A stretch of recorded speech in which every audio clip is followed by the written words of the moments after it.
Campaign 2020 now. Massachusetts voters will play a key role in the race for president with the Super Tuesday primary elections tomorrow. The Bay State is one of 14 across the country where polls will be open. Western Mass News reporter Alyssa McCann is getting answers on what Springfield is expecting for turnout. Last week, voting began early in Massachusetts for the first time in a presidential primary. And that voting will continue Tuesday, known as Super Tuesday, with more than a dozen states around the country participating. Gladys Oyola Lopez, an election commissioner in Springfield, tells Western Mass News they had about 760 early voters in the city and over 560 mailed-in absentee ballots. We had a quiet early voting period, so it was a kind of a last-minute thing that the state put together to allow us to have voters be able to come out before the election, which is great because it has added access. But she is hoping Tuesday even more voters will show up on such a pivotal day.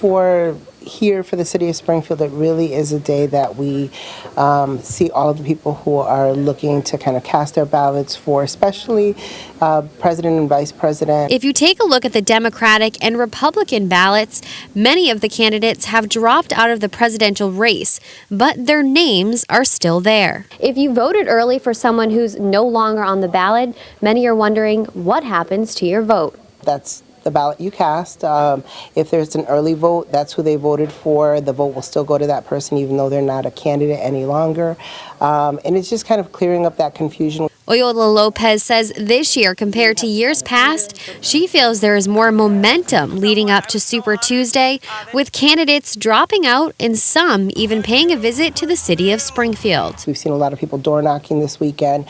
Bernie Sanders was here, and that's not something you see every 4 years, where a candidate will actually come to Springfield and try to kind of get support from the Western Mass. So the fact that he was here, I think it's kind of stirring people to vote more. Polls open across the state by 7 a.m. on Tuesday and will close at 8 o'clock. For more information about exact times and polling locations in your community, go to our website, westernmassnews.com.